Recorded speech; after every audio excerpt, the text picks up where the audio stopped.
Good afternoon and welcome everyone to Nova Southeastern University. Today we are going to be presenting on new insight in forensic psychology. So we've assembled a panel of guests, include some faculty and alumni, and as you can imagine, some of our folks have to go pretty quick. So I just want to start off and do a very quick introduction. Can we start with Stephanie? Can you go ahead and just introduce yourself? Sure thing. Yeah, my name is Dr. Stephanie Ackel. I'm a licensed psychologist in Florida, and I am NSU alumna. I graduated in 2015 from the College of Psychology, and I'm now working in private practice here in South Florida and teaching as an adjunct instructor back at NSU. Great. We'll come back to you and get a little bit more information. Next, I want to introduce Morgan Bronco. Thank you. My name is Morgan Bronco. I am, I guess, technically still a third year, going into my fourth year in the doctoral program at Nova. I'm in the forensic concentration. So my experience so far lies within forensics, corrections, serious mental illness. And Kendall Coker. Yes. I'm sorry, literally just when I was about to start, my son came running in the room. Give me 1 second. And Dr. Feldman. Sure, I'll take over. I'm Dr. David Feldman. I'm a licensed clinical psychologist, and I'm an associate professor at Nova and the coordinator of the clinical forensic psychology program, PsyD PhD program. My background is mostly with correctional psychology, working in different correctional facilities, psychiatric forensic centers. And then I also done a lot of work with the deaf and hard of hearing in forensic situations. Thank you. Dr. Hillier. Hi there, I'm Donna Hillier. I am currently the director of the MS in Forensic Psychology program.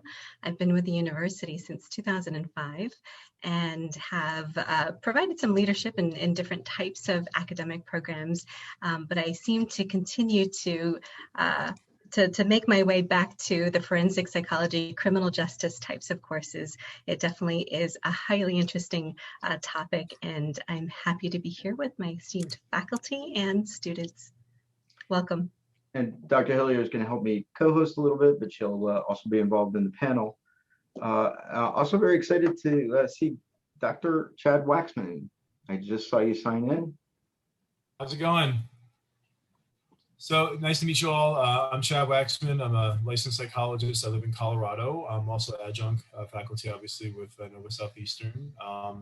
And so most of what I do is I'm the chief psychologist for a police and public safety firm. And we do pre-employment psychological evaluations, fitness or duty evals, some wellness kind of work. I also work on the side on some forensic cases here and there, do veterans evaluations, and really a lot of evaluative psychology. And I also went to Nova and graduated from the program. I did the concentration in forensic psychology, and really completely helped me and changed my career paths and for the better. So I'm really thankful for everything Nova has given me, and just love teaching at Nova as well. And have been teaching the program for about 6 years now, I think. So I'm really interested to hear about some of the work you've been doing. For a flyer I did for the students here, I took a picture I added a picture that we took of you in a courtroom years ago. So I'm wondering if you've gotten to do some of that work. And before we'll come back to you, I just want to introduce Dr. Coker. Hi, I'm Kendall Cook. I'm currently an associate professor at University of New Haven, also an attorney, and I practice on the psychology side in forensic and clinical in Illinois and Connecticut. And as you introduced her briefly, I'm going to mention that as we have conditions that continue with COVID and everything else, these very interesting year and a half, we may lose you in a few minutes because of a family matter. So whenever you need to, please just sign off.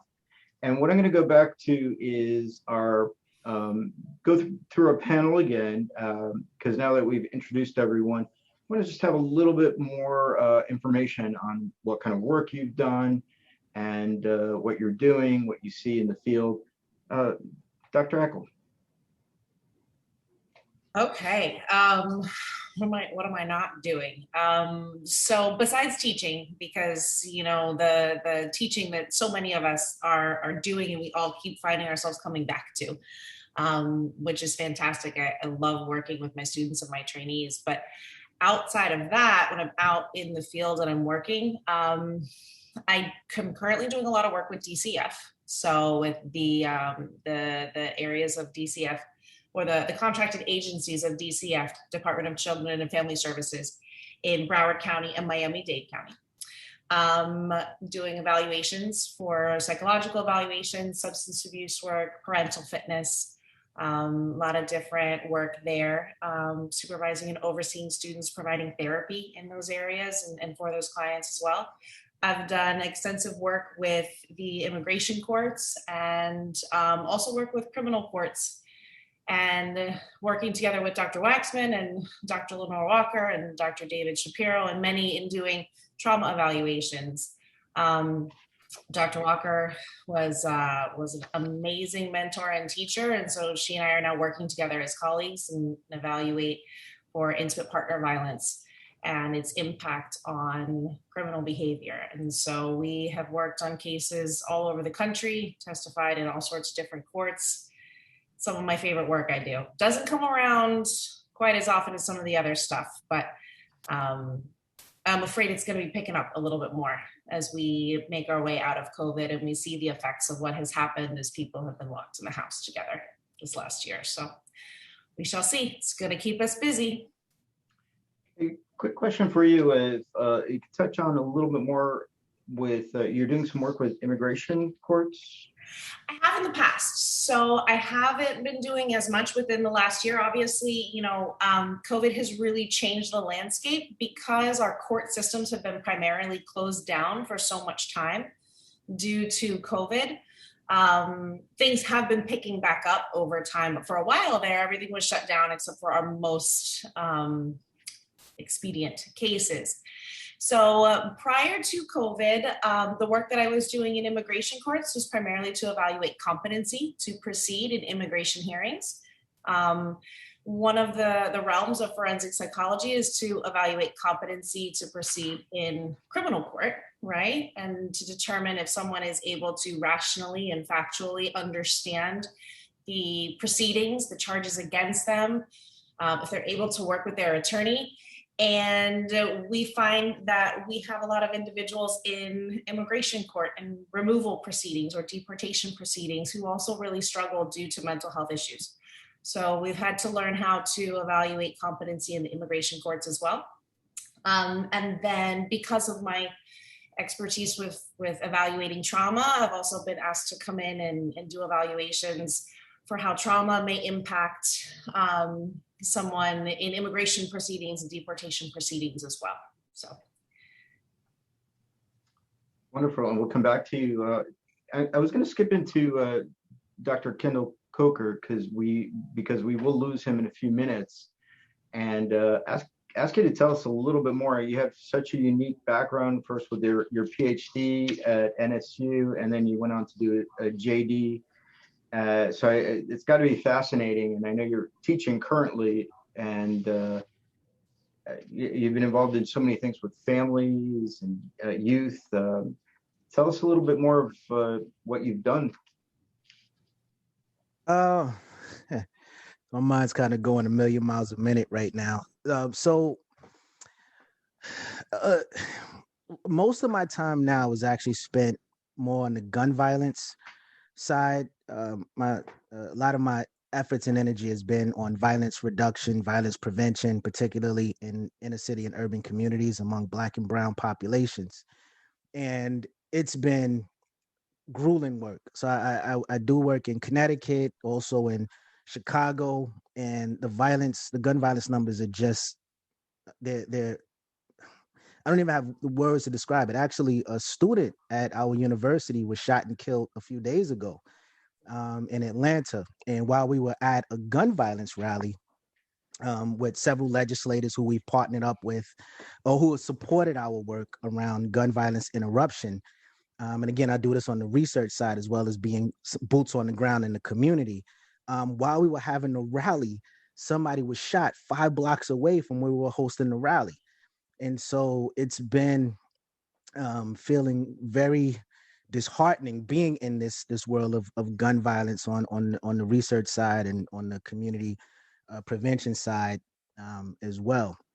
And I've also done some legislative work. I've testified in front of Connecticut legislative bodies in Connecticut around juvenile justice reform efforts as well, to try to reduce crime, find ways to avoid mass incarceration of Black and brown youth. And I can say the highest points of my career, as well as the lowest points of my career, has been doing legislative policy work. And, you know, a lot of us talk about how we want to be involved in policy.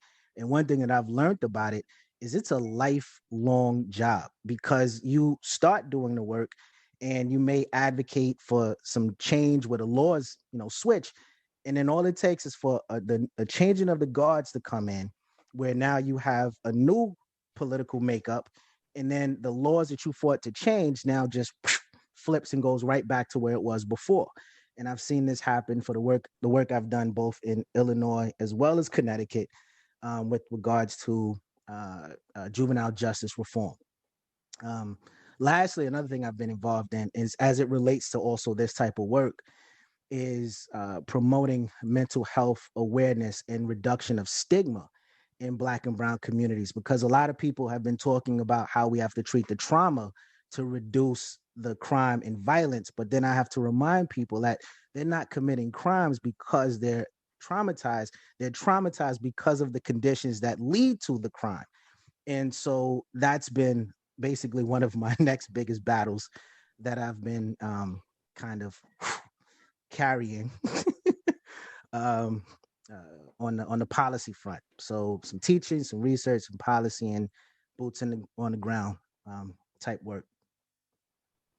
I tried to sum that up as fast as I could. I hope I got it out.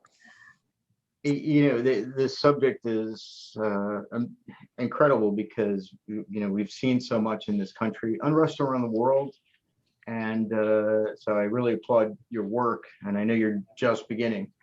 So I'm also excited to introduce you to one of our students, Morgan Bronco, who has some roots in Boston. Morgan, can you jump on and tell us about some of your experiences? Yeah, absolutely. So I'm originally from Massachusetts. I got my master's in Rhode Island at Roger Williams University. And that's kind of where my clinical training began. I did a 1.5 years training at Bridgewater State Hospital in Massachusetts. I was considered a primary care clinician student on a maximum security, high functioning unit. And that kind of solidified my passion for the field. It was such a great experience. And then after that, I came to Nova. So I'm a PsyD student. I don't think I mentioned that before, in the forensic concentration. So my experience at Nova so far, I had the opportunity to train in a lot of different sites in the forensic rotation. So I did a lot of different groups in different jails in Broward County, Palm Beach County, immigration evaluations, evaluations for ChildNet, a lot of different things. So that was a really, really great opportunity as well. And then currently I am doing my therapy rotation in the clinic at Nova. So I'm at the, it's called PSED, Psychological Services for the Emotionally Distressed. So it's our clinic for serious mental illness. And then aside from that, I also volunteer at South Florida State Hospital. So I'm able to do risk assessments there, initial evaluations, and I also run groups for individuals who have been found not guilty by reason of insanity. And then aside from clinical training, I worked as a master's level therapist for a juvenile sex offender program for a little while. And then research-wise, my main research interest, I guess, centers around gang violence, gang involvement, and the trauma that affects that culture and population. I've also worked with Dr. Shapiro on the insanity defense statutes and how that affects the numbers of mentally ill are incarcerated, which we'll be presenting on at APA this year, which will be exciting. And then I guess other than that, I'm the president and founder of FAR, which is a student organization at NOVA that I founded my maybe first year going into my second year, which stands for Forensic Advocates for Rehabilitation and Reintegration. So yeah, I guess that's what made you start that group, that organization? So I know that there are a lot of students and individuals who are interested in forensics, who maybe aren't in the forensic concentration at NOVA, or aren't really sure if the forensic concentration is something that they want to kind of submerge themselves in, but they still have that interest. So there wasn't a forensic group really available. So I spoke to some people and got that started, which, you know, took a little bit of work, but I'm really happy about it. And of course, within the last year, 2 years, things have kind of slowed down a bit just because of everything that's been going on. But I really am just passionate about advocating and promoting awareness and educating on forensic psychology, different issues within forensic psychology, social justice, and kind of bridging that gap between mental health and the justice system. And so that's really what we focus on, and not only getting students at NOVA involved, but faculty, different community members. So we've been able to do a lot with that so far, and I hope that we can continue and, you know, make it as big as possible one day. So yeah. Great, and I know you're very interested in working with youth, so we'll have to go up to New England and visit Dr. Cook. Yes, Yeah. absolutely. I'm familiar with New Haven, Connecticut, so. And I'm still heartbroken about the Knicks as a Brooklyn kid, so I'm We'll forgive you. no problem. And Dr. David Feldman. Yeah, well, at least you guys still have a team. My team moved to Las Vegas, so, you know, I don't want to hear it. But my background, like I mentioned, is really more psychiatric correctional. I started at St. Elizabeth's Hospital in DC. And then from there, I worked at several correctional facilities, Lorton before it closed, the Florida Civil Commitment Center, where they have the sexually violent predator program, and some others. So that's kind of my background before I got into teaching. Interestingly enough, my father was a forensic scientist and my mom was a school psychologist. So it's almost like I was kind of bred to do this, you know, so I kind of got into it. And then I, you know, sort of, you know, went the academic route, and now I'm the coordinator for the forensic psychology program at NOVA. So I do a lot of supervision, classes, scheduling, all the behind the scenes stuff that nobody else wants to do. So, you know, and then I also, currently I do have a private practice, so I work on the sides. Mostly, I'd say probably 90% of what I do is really with, you know, the deaf and hard of hearing. I have deaf family. I know sign language. I grew up around deaf culture. So because I kind of have a full-time job at the university, I just work with the deaf and hard of hearing in practice. Just because there's, you know, I mean, there's, you know, so few people that do it, and there's not that many cases that come up. It's not that big a population. So I probably do about 15 to 20 cases a year, mostly competency, insanity. Usually it's kind of the beginning end. And then I've done a lot of work with looking at and advocating with, you know, the deaf and hard of hearing individuals who are incarcerated and some of the issues they have with, you know, violence and isolation and things like that. And then I've also done some work with different police agencies and attorneys' offices, Miami-Dade public defenders, the Broward Sheriff's Office, on working with their officers on how do you work with a deaf suspect, and you know what are some of the things for attorneys to know about working with the deaf and hard of hearing in terms of the Miranda warnings and sign language and using interpreters and some of those other things. And then also working with the deaf community as to, well, how do you work with law enforcement? Because again, as a deaf person, when you're pulled over by a police officer, you know, you want to establish that face-to-face communication, and that sometimes can be problems because, you know, the thing you're told not to do is get out of the car. But for a lot of deaf people, because I want to see what you know, when you're talking to me, because I'm trying to read your lips, that's one of the first things I want to do. So kind of training both ways to help avoid a lot of incidents and problems. And then, like I said, working with attorneys' offices on, strategizing, has the deaf person been Mirandized? Have they been Mirandized in a way that they can understand? Do they understand the charges against them? So that's where I spend, most of my time on the clinical and practice side, and then usually doing evaluations for the court, and then testifying wherever and when needed to talk about those issues. And so I can imagine this is one population. There's so many different fragments or sections of our community that require some additional assistance. So I imagine there's quite a bit of training to be done with law enforcement. And we've experienced gun violence in this community in South Florida. And I know you've had quite some exposure on that. How did that impact some of your work that you do to see the gun violence here? Are you specifically asking me what yes.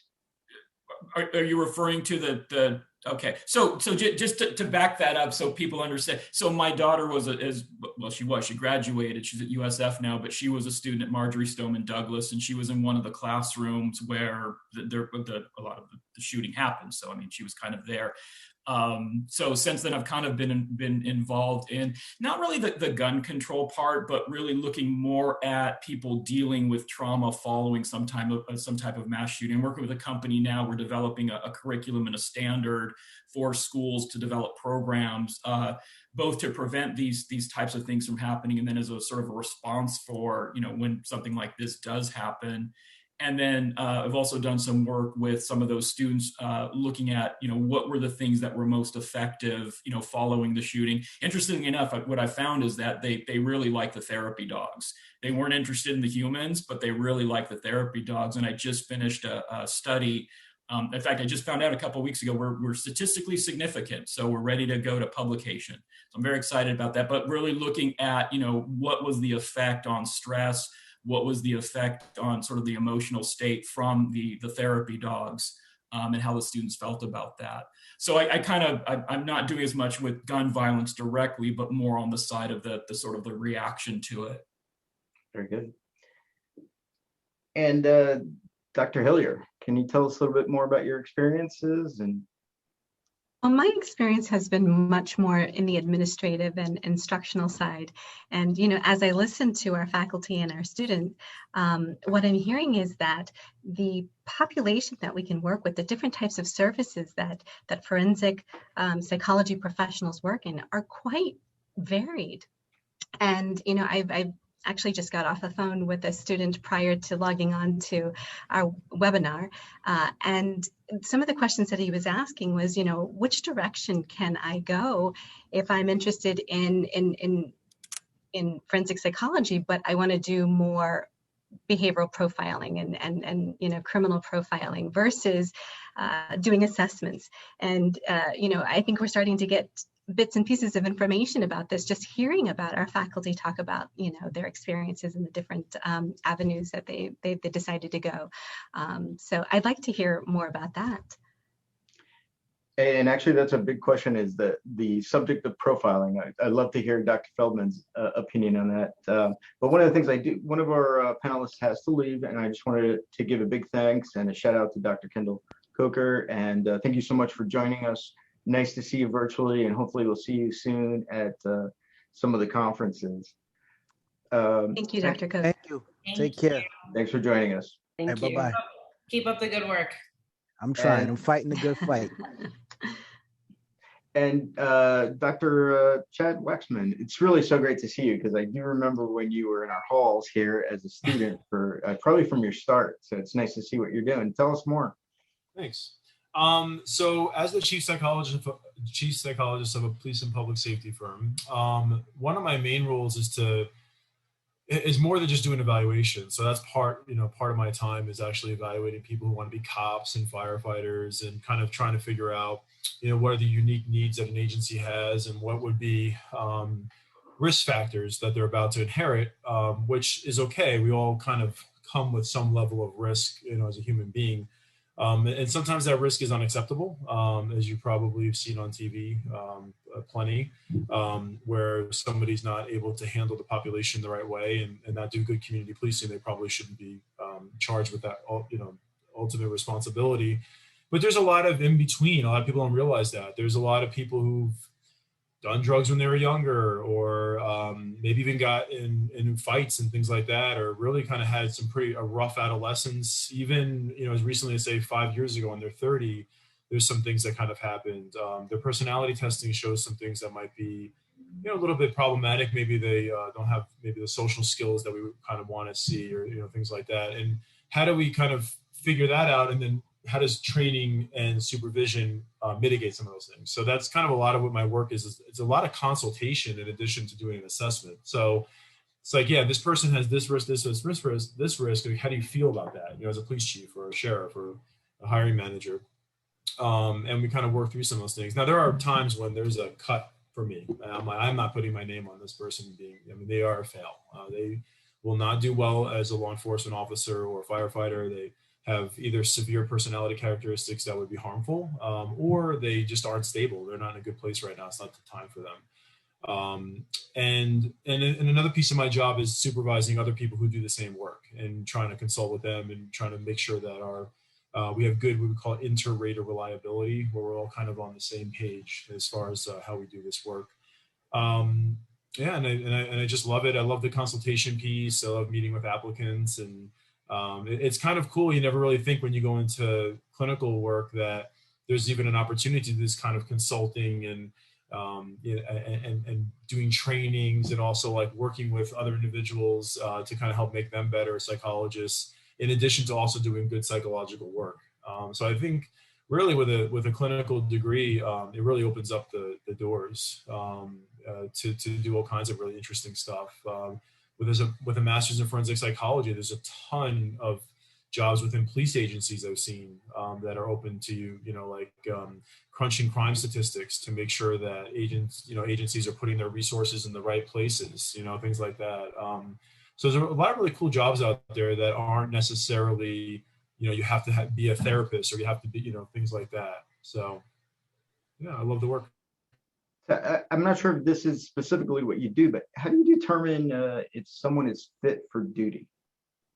Sure. So that's a whole nother thing. So what's really cool about police and public safety psychology is it's a kind of like a blend of industrial organizational psychology, or IO psychology, and forensic and clinical psychology all in one. And so you really have to kind of understand the laws that govern employees, because you have to be careful, because you will, in your reports, violate somebody's rights, and that actually can get legal. So when somebody is an employee, they have rights because they're an employee. And every state's a little bit different. In order to say that this person needs a psychological assessment, there has to be some indication that something's not going well on the job, and they're not engaging in the essential job functions like they should, or there's enough of a concern, maybe there's an arrest for domestic violence, things like something of that level of concern, where you would bring in a clinical psychologist like myself to do an evaluation on their fitness. And so the fitness really looks at two things. It's, do they have a mental health condition? That's number one. If they don't, then they're fit. I mean, they may not be fit physically or otherwise, but they are psychologically fit, right? And then the second part is, if they do have a mental health condition, do the symptoms of that condition affect their ability to engage in essential job functions? And if that is the case, if we get two there, they are unfit for duty. And I would say, a bulk of people who come in, there's enough of a concern, it typically leads to an unfit for duty finding.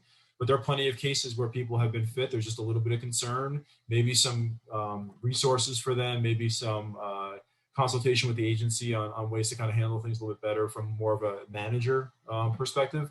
And if they're unfit for duty, the latest statistics I've seen is about 95% become fit at some point. So it's not like take their gun and badge and it's over for them, and which is what people are scared of. It's, you're not doing well right now, here's some of the help that you need. And again, 95% come back and become fit. So it's really kind of a misnomer that take their gun and badge or take their ability to be a firefighter or whatever it is, and then they're no longer able to work in the field. In fact, most get really great help, come back and like hug me, even though they hated me in the beginning, and say, I can't believe how bad it was. My life is so much more fruitful, and I feel ready to go back to work. And I'm like, that's great. That's really awesome. So. That's so interesting, Dr. Waxman. And do you also provide the therapeutic portion in addition to the assessment and making sure that a police officer is fit for duty? Do you also provide the therapeutic portion? So me personally, I don't, and that's more of like an ethical thing, right? So even if my agency did something like that, that would be ethical, right? It's like I find them unfit, somebody in the office does the therapy, and then they kind of come back. What I found is that people are already so scared of coming to police and public safety psychologists, or like there's a lot of stigma still out there, that I've partnered up with really good therapists that just do therapy. And so I say, look, here are some of the symptoms, here's the condition, and tell the agency, and then I give the agency some referrals to give to that person. And there's some excellent police and public safety psychologists out there who have really good experience in treating PTSD, which is a bulk of what I see. It's really PTSD related. And then they, get their 2, 3, 4 months of treatment, maybe more, maybe less. And then they come back for another evaluation with me, and it kind of keeps it separate. And then I review that data, and then hopefully it's consistent with how they are now, and then they're good to go. What's really cool is to see psychological testing from the beginning and the end. And so you'll see like things like the MMPI or the PAI kind of all spiked in certain areas. And when they come back, really kind of everything kind of like settles back down in their clinical scales. And so that's always been fascinating to me to see somebody who was unfit and then fit. But yeah, I don't personally do the therapy because it's a bit of a conflict. And also I think it's probably better for everybody. And you use some acronyms for our audience. What were those? Which acronyms? I think you referred to specific tests. Oh, I'm sorry. So the MMPI is a pretty, the MMPI 2RF, although the MMPI 3 has really just come out, and we're going to start using that soon. And so that is one of the probably the oldest objective personality test out there. And it's the Minnesota Multiphasic Personality Inventory, I believe is what it stands for. Very well respected. It's been used in police and public safety psychology since the beginning of that practice, probably in the 60s, 70s, 80s, somewhere around there. And the other test is called the Personality Assessment Inventory, and that's or the PAI. And that's a very, very popular test. And there are police and public safety norms. So a norm means, how do I compare this person to people that are like them? And so how do I compare them to people who are in law enforcement or firefighters or dispatchers? And so that's extremely helpful when you have those kinds of things. And so the PAI and the MMPI do that. So panelists, you'll notice that there are a couple questions coming up in the chat. If you want to tackle any directly, please do. I'll let you handle those, and my co-host, Dr. Hillier, can also help me out with any questions to begin with.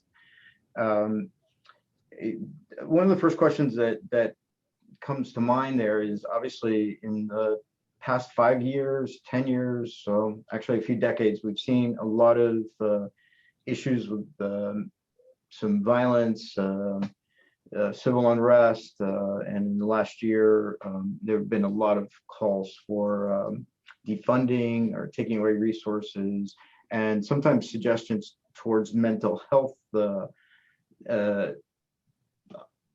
services or professionals within police forces.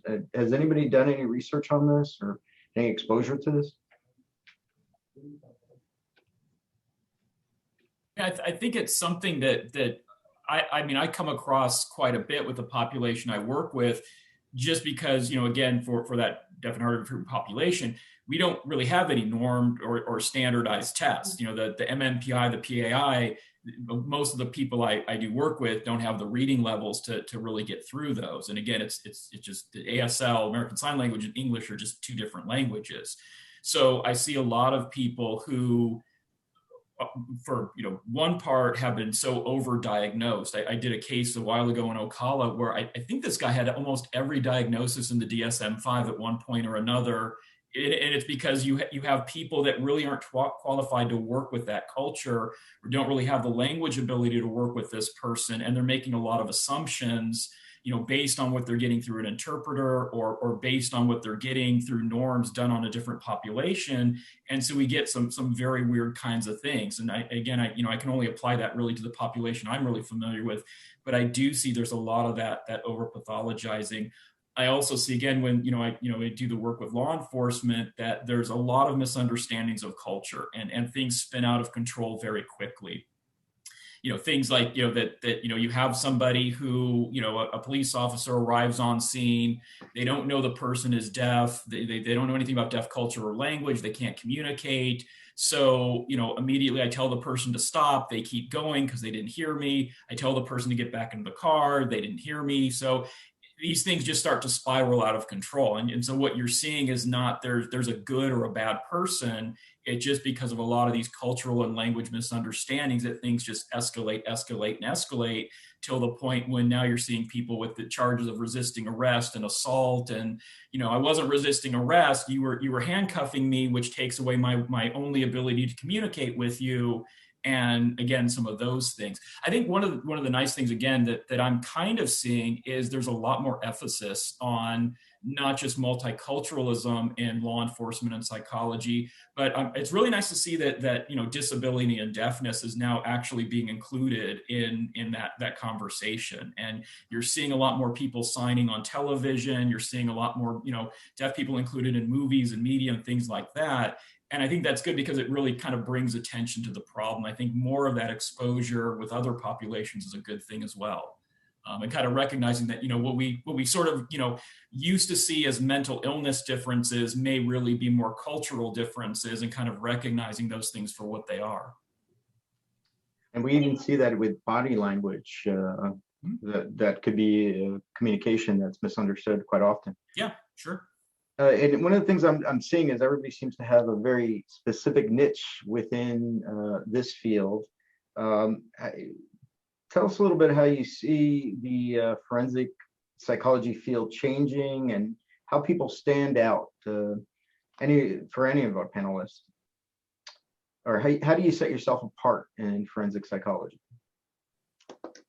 Well, one of the things that I have found really interesting, if I can jump in with that one, just from where I started when I first became interested in forensic psychology, and then joining the concentration at NOVA and learning from some of the best mentors imaginable out there, and then growing as a clinician and in private practice, it really is about finding a niche in many ways. I mean, you can practice in a generalist format, absolutely. And in many ways, we all do a little bit. Like I focus myself on, trauma and anxiety, but within that, my niche is intimate partner violence and the effects of domestic violence and, the evaluations of trauma, things like that. So we kind of find that these niches that we'll carve out for ourselves that are a great way for us to stand out and grow. And then we network with other professionals. And it's so interesting because I hear Dr. Waxman talking about a lot of the testing and so much of what he does with police and public safety. And I hear so much overlap in what we're doing across the country and in a different niche and a different specific setting, but there is so much that is still similar. We're all really a similar clinician at heart, but we're working in different specific ways. It's really cool to see. Yeah, I would agree with that finding that is so important, and you don't have to wait until you're in graduate school to do that. I mean, you can start doing that as an undergrad. You can start looking at, when you are doing a research paper, your research paper should lead to a directed study, which should lead to a pre-dissertation, which can lead to a dissertation. And then by the time you graduate, you're an expert on something. And I think that's always helpful because that makes you stand out and try to get involved in stuff that, is going on at your university or college. Again, even as an undergraduate, start kind of thinking about that and where do you want to go, kind of looking ahead 10 or 20 years, who do you want to be working with? Where do you want to be working? And kind of developing yourself that way. One thing that, I think Dr. Waxman kind of touched on was, that to be a good forensic psychologist, you really have to have that good clinical background. That's kind of the basis for it. And then you branch out by taking those forensic courses. And I was talking with some other faculty and we're, there's so many required classes now that, that students aren't able to take electives as much. And we're sort of talking about how do we get students to take the electives that kind of give them that uniqueness, that let them kind of explore specific areas and specific topics that they really want to do, but yet still satisfy, you know, the APA requirements for a particular degree or particular concentration. But yeah, I think, you know, really trying to find out, you know, you can be that generalist and that's great, but to really have something that you can, you know, graduate, you can say, hey, I'm an expert on this. I've done, you know, papers, I've published research or presented research. This was my dissertation. I did a postdoc here or a practicum here. And then you kind of are the expert and you can market yourself as that expert. And I think, you know, that can lead to a very successful future practice. And just to add to what you're saying, Dr. Feldman, at least in my observation with the MS in Psychology program, I've noticed that these are typically more professionals that decide to go into the people that have worked in the criminal justice system somehow as a police officer, as a judge, as an attorney, and they're now in the MS in Psychology program or forensic psychology program just to expand their interest and to be in a class and to hear about the most progressive practice in the field and perhaps even move in different directions or get promoted in different areas. So in terms of having the ability to take additional courses, in fact, probably more courses and exposure than a concentration on a doctoral program, I would say, that a lot of students that elect to take this particular program, I've noticed that's what their aim is. Yeah. Absolutely. And the program is so well suited for those very professionals, really. And that was, you know, shameless plug here, but that's the program has always been kind of designed for really starting with that forensic psychology core. And what is forensic psychology? It's just where the law meets psychology and everything that happens in that intersection, right? And it really can be a great jumping off point or, you know, veer on a path or narrow your focus for so many different professionals from all across the psychology and the criminal justice and the legal system. Well designed for that. I think too, as, you know, someone who's still a student and I went through undergrad, decided to get my master's first and then came to Nova. I think I had that experience where I was interested in psychology, I was interested in law, and I wasn't really sure how to merge the two. And then I discovered forensic psychology. And I think a lot of people, like Dr. Ackel just said, don't really know, you know, when you say forensic psychology, they immediately think like forensic science or something like that.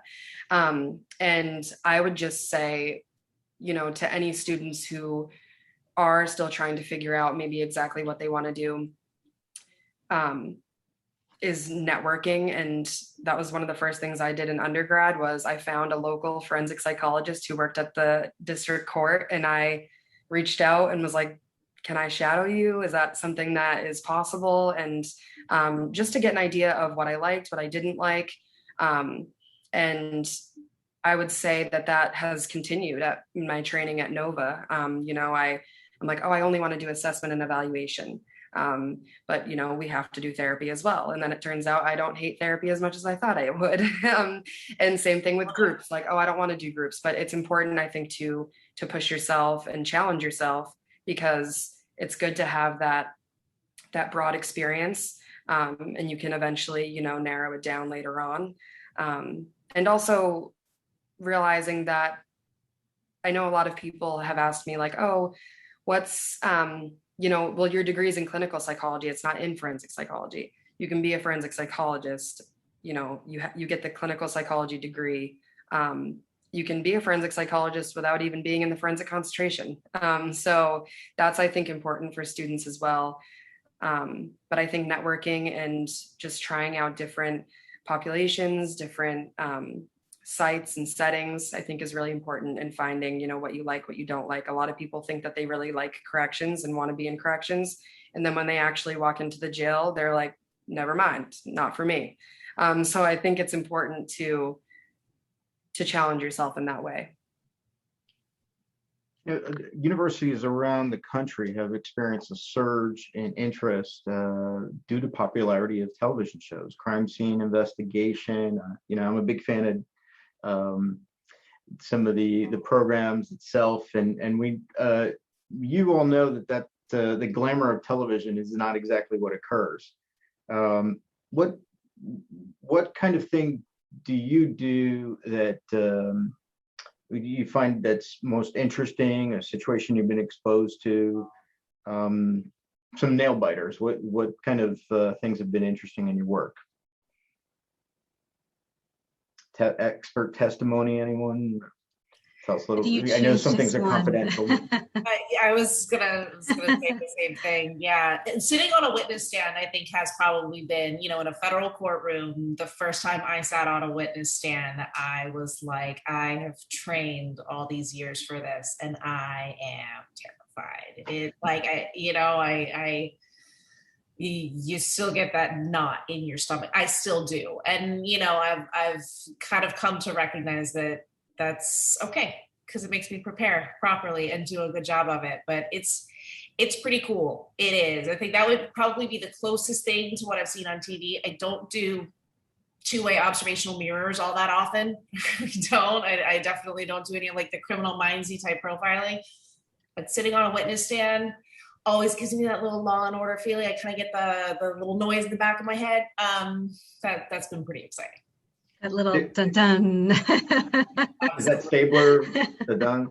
Did you do expert testimony or court preparation? What kind of work did you do? It was expert witness testimony. So there have been family court cases that I've testified in.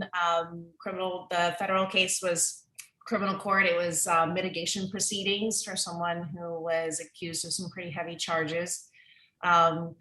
And it's intense. It really is. Because it's one thing with the attorney who has hired you or subpoenaed you and brought you in, right? And then you get cross-examined and you're just like, oh God, please don't tear me apart. But if you're well prepared and you know your stuff, and again, this is where too, as so many of us have pointed out, I always find that I'm most nervous right before anybody starts asking me questions. And then I kind of go into that mode where I fall back on forensic training, but also keep coming back around to everybody's mention of clinical training. I'm a psychologist at the end of the day, and I'm the expert in the room. That's why I'm on that stand for expert witness testimony. And so really comes down to relying on this training, which we get so much of, and it's exhausting when we're in school, and then we put it into practice in a courtroom and you go, whew, that degree was worth something. So it's pretty fun. Some of our friends have done cases that are internationally recognized, cases of the century kind of thing. Oh yeah. Are these things profitable? Oh, they can be. Oh, interesting. They can be, but they don't come around. So your big cases, your huge cases, are not the kinds of things that you're doing every week, every month, necessarily. I know that sort of everyone in this panel, has some contact or other with some of these psychologists who have done these really big name cases. The really big ones that you're getting on C-SPAN and Court TV and all the coverage on CNN, we're not getting those, thankfully, all the time. But evaluation and forensic psychology from the evaluation standpoint can be a profitable practice. You have to know how to market it, and be good at what you do helps. Yeah, and I agree with Stephanie. Like you're the product, and so you need to like kind of we have to kind of take our field seriously. And I think some people will, be very nice and say, oh yeah, we'll do it for half my usual rate, and things like that, because they just want exposure. And in the beginning, a lot of early career psychologists will do that because they just want exposure, and they don't, and they still think it's enough money. But over time, what you start to realize is that it's more than just the hourly rate. It's like you can be called to testify and then they don't pay you. And there's so many things that can happen. And so when you set your rates, you're setting your rates because you never know what could happen with a case. It could go. I've had licensing board complaints I've had to respond to that luckily have never gone any further than just an initial complaint because they didn't like the outcome of something that happened. Okay, fine, I get it. But that takes hours and hours and hours of my time that I am not getting paid for, right? So I think, it's really important for us to market ourselves and take ourselves seriously, just like attorneys do or psychiatrists do. And people respond. I know, Stephanie, you probably feel the same way I do, that, you set your rate and you say, this is what I do. They say, oh, I'm sorry, we can't do this. Like, all right, well, have a nice day. I'm sorry. and either they come back around or you'll get another case. But I've found over my time, it's not worth taking a case on the cheap, because it's just going to lead to problems, and it's not good for anybody.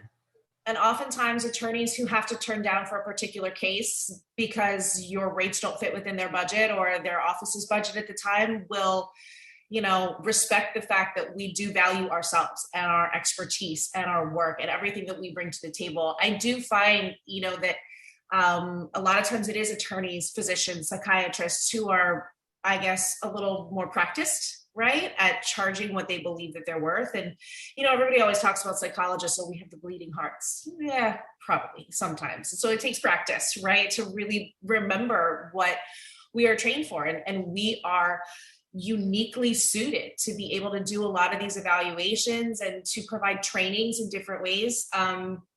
All of the areas where forensic psychology touches the world, right? We are trained specifically for this. We're the experts in it. So we gotta believe in ourselves a little bit.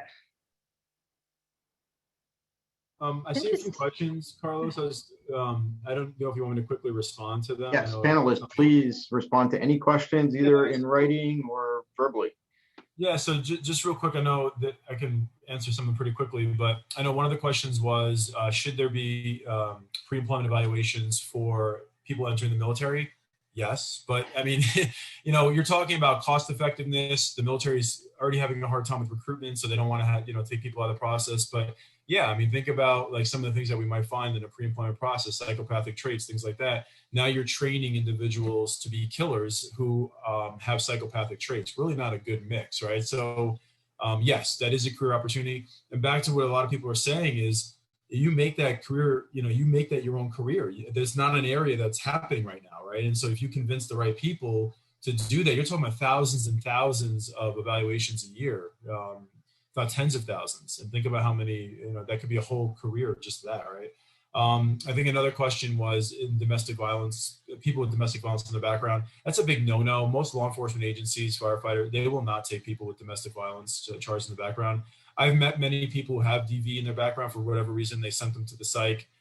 A lot of those traits are pretty obvious, like high assertion where they're abrasive, potentially. I mean, everybody's a little bit different, but low self-control, a lot of blaming everyone else. I love it in the interview. It's like, I got terminated because it was my manager's fault. I got this because it was this person. The cop's fault for pulling me over for going 20 miles over. I mean, they're not taking any personal responsibility, and that's usually a pretty big no-no in my field. And the last question was about African-American police and public safety psychologists.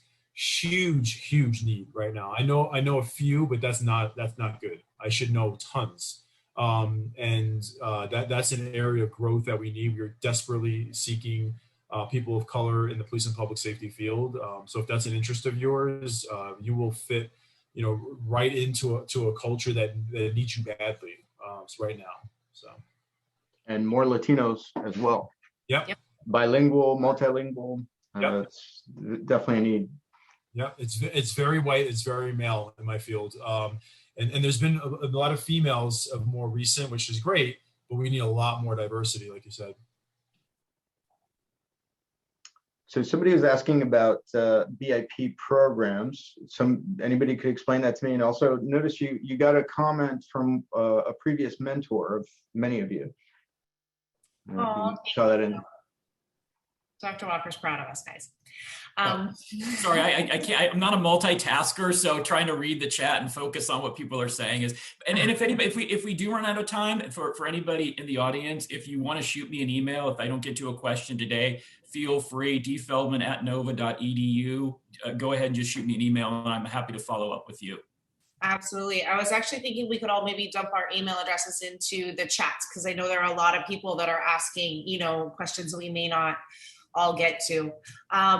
In terms of the BIP programs, I could go ahead and just touch on with my opinion on that one, which is, it's my professional opinion. I'm not a huge fan of them. I don't find that the research is really consistent to show that better intervention programs, BIPs, are consistently effective.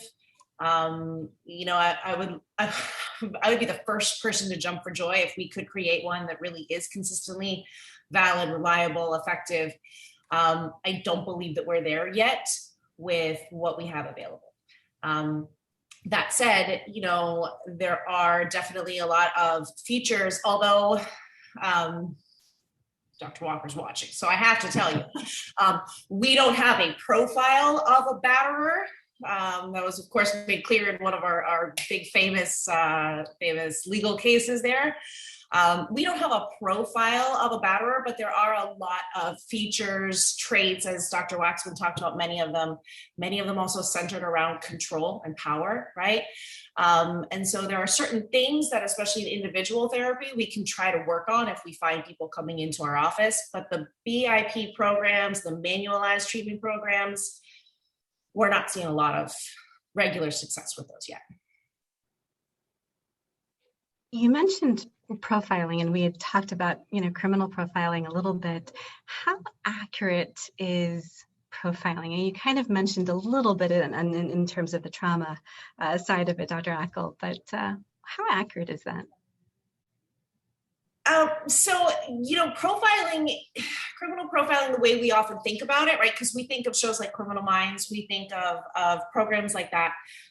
It's not really done quite in that way. It doesn't have the flashbang, and it's certainly not all done on an airplane, right? While you're jetting across, the country from one coast to the other. It actually is a science that is primarily more in the criminology, the criminal justice field, right? Where they rely on a lot of data and a lot of research and a lot of variables. It is much more of a science than the art we see it to be on TV. But it's not always 100%, I know that criminal profiling, has a very popular background to it, and people who are good at it are really, really good at it, but it's not always 100%. And what we want to always make sure we're careful of, because, ethically, we have to be careful with the weight that we carry, right, in the community and in the courtroom. We have to make sure that we don't have a profile of someone. We cannot say that because someone has this trait, and this trait, they must be a batterer. That's not the case. There are a lot of people with those traits who would never lay a hand on anyone in anger. But then there are times where you say, well, but we see a lot of commonalities. And so it feels like profiling, but we like to try and be careful to just explain ourselves that that's not what we're doing. We're not trying to put people in boxes. So. And there's a lot of different kinds of profiling too. There's psychological profiling, geographical profiling, which I've actually heard is the most accurate type of profiling. There's a lot of different types, so it's kind of hard to, some are more accurate than others. It depends on who's doing it. Is it useful? For the profile, there's a lot of things that kind of pop up and are very common, but then there's also a lot of things that aren't. So it's, what is it actually? How useful is it? And then what do we do with it once we have the profile? I feel like I'm often profiled when re-entering the country. I am an immigrant, but I've noticed that I get a certain type of questioning that the people I'm traveling with don't. And I'm curious if you're aware of that. And I know with 9/11, there was an elevation. We experienced quite a bit of a higher level of security. But so that's question number one. But also, what's geographic profiling? Geographic profiling, it's looking at the characteristics of where things are happening within a city to kind of determine what's the geographic or potential geographic location where somebody may be living or residing based on traits we know about people who commit crimes, the range that they'll typically go. There's a lot of the factors in terms of location and sort of setting up a sort of a geographical area of if these things are happening here, the person doing them probably comes from somewhere over here. So you're just looking at so instead of looking at psychological characteristics, you're just looking at the geographic characteristics. Where were the bodies found? So that kind of sets up a geographic, that the person probably is, operating in this area, kind of things like that. But again, it doesn't lead you right to their house. You don't get an address to go pick them up. It just says that there's a potential that, this person probably is, living in this area based on what we know about how far people will go to find a victim, dump a body, that kind of stuff. We had an interesting question come in from Alyssa, and I just would love to address it because it's such a common question that most people do ask. So I'd love for everybody to hear it. It's actually a fairly quick answer too. She asked if there's a commonality between domestic violence and socioeconomic status. And actually, domestic violence crosses all socioeconomic strata. Socioeconomic status, race, religion, ethnicity, creed, anything. And it is one of the things that actually makes it so pervasive and such a huge and scary problem for us in our country and around the world, actually, is that you can find intimate partner violence occurring in any home on any given day at any given time, unfortunately.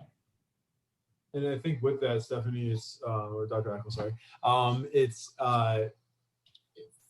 people want to think that it's not happening to with their friends, or, you know, especially in like communities that, you know, there's money and it doesn't make a lot of sense, and so they don't believe victims, and then so that makes it really, really difficult. And that's one of the biggest problems I see, is that maybe there's some notice in the community that, and they just don't want to believe it, you know, for their own protective reasons, right? Psychologically, it's like, oh no, John can't be a bad, or he's such a nice guy, he plays, you know, softball with my son. Right. But, Not him. John is better. Community. Yeah. Right. Yeah, so definitely. Dr. Hillier, I was hoping you could help me with one question. Matthew wrote, why is the NSU's forensic psychology program strictly online for such a physically based field? And actually, a lot of people could help us since they helped design this. Go back. Yes, sorry. Actually, I think it's Dr. Waxman and Dr. Ackel who were, I think, the ones that helped to spearhead this program with Dr. Lenore Walker and Dr. Shapiro. So perhaps you could add in, but I know usually with graduate programs that we decide to put online, we usually do an evaluation to see how we can reach the most students and how we can connect with the most students and be able to provide this type of education to areas that you know, students don't have the opportunity with.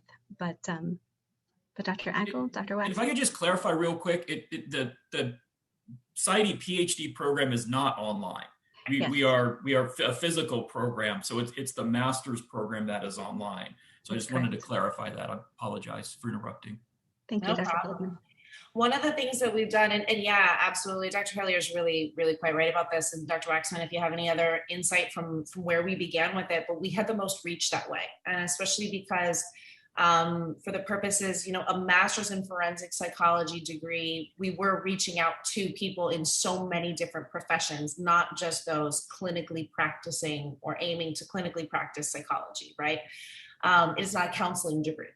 It's not a doctorate level degree. So we really wanted to reach the broadest audience possible. And South Florida, I mean, I think our winters are fantastic, but not everybody wants to move here, right? So one of the things that we have done within the program, and so many people have been instrumental in putting this together, and I did a lot of my early research on this subject, was kind of how to make the environment come alive for these distance students and these online students. So looking at ways to incorporate virtual reality and really studying the principles. I mean, long before COVID, when everybody was doing things on Zoom, we were talking about asynchronous versus synchronous communication within teaching, and really how to give it a high touch, people-oriented approach for our students. So that was something we always incorporated from day one, and we get good feedback that we do that well. Still working at it, always. So yes, just to add on, logistically, we've really progressed in terms of the different types of technology that we have with our Canvas platform. And so students are actually getting lots of engagement with our faculty, able to ask questions and engage in discussions with the type of platform we have at this point in time. We're a little bit over 1 o'clock, and I just want to give everybody an opportunity to give a final thought. And we could start perhaps with Stephanie, Dr. Ackel. I just gotta thank you guys for all coming together. I love seeing this group. These are all some of my favorite faces, so it's always good to see everybody. And thank you so much for the opportunity for us to do this webinar for everybody, and to our participants who have asked really fantastic questions, and to any of our audience who's just been listening in. You know, any awareness that we can spread and any understanding of each other from a professional and a personal basis is really what we're all about. We're all psychologists up here. Or will be, Morgan, don't worry. And so, you know, it's really great to see so much interest in this, and it's very heartwarming. So happy Friday, guys. Any other parting words, final thoughts? I would just say, you know, really focus your studies on that clinical piece. For those of you that want to become forensic psychologists, get a good solid clinical background, and then, you know, try to get as much, you know, take, you know, your electives, your classes, your you know, your reports or research and your practicum, as much, you know, forensic as you can, and really try. I think Dr. Ackel gave some great advice. Really try to find that thing that makes you special. Try to find that things that make you stand out, and really, you know, use your education to really become an expert on something. And I think that'll kind of carry you or you know, push you a long way. No, and I'm so glad you mentioned some of that, because, you know, there's a mix here. There's some alumni, there's some prospective students. There's a mix here of people that have signed on, and, you know, this is just an introduction. If you're interested, we will chat with you extensively, and actually have a team of current graduate students that are wonderful in guiding you through the process. So any other final words? Yeah, I just wanted to echo Dr. Feldman's comments about having that base. Like, there's no like special key to like being a really good evaluator, except to just be a really good clinician. And having those basic skills. It's not TV. I don't look at someone and say, tell me what you know right now, and I'm going to find out about. You catch a lot more flies with honey. The things that I've learned how to be a good therapist are the things that I've learned how to be a really good assessor. People tell me all kinds of things that I really need to know. And it's not because I make them tell me, or I create a very comfortable environment. I try to build some rapport, and it's really wonderful as far as a practice. But and I think that's really important for everybody to know is like, when you get that basic clinical skill, you will be a very good forensic psychologist if that's the road that you want to take. But those basic skills are really, really important just to be a good psychologist first, or a good mental health clinician. And then I just want to thank you, Carlos, you know, for inviting me, and, you know, I'm always happy to, you know, could do these things, and just, you know, lovely to see everybody, and, you know, how everybody's been doing so great in the field. And yeah, just I love it. It's such a passion of mine. I'm so glad that I found forensic psychology, and then kind of found that niche in police and public safety psych, and forensic psych. So. Thank you. You're going to get invited, Dr. Waxman, to speak at our forensic seminar this fall. So I'm just letting you know that ahead of time. Sounds good. Thank you. Any other final words? Yeah, I guess I would just kind of echo what everybody already said, but specifically, Dr. Waxman, what you just mentioned, I think is very, very important, especially for students who are still in training, and understanding that being a clinician first, and sometimes the rapport does a lot more than some specific interventions might even do. And just remembering that, you know, being a human being first, along with, like I mentioned earlier, just reiterating to any students who are either already in the process or working up, you know, their way up, is volunteering, shadowing, networking. You know, even though you might not be getting paid or doing anything like that, it will definitely pay off in the end. And it's important. I think it helps you realize what you do want to do and what you don't want to do. And then just thank you for everybody who's attending, and for everyone who put this together. I've sent everyone our email, which is psychology@nova.edu. That's pretty easy to remember. Again, psychology@nova.edu.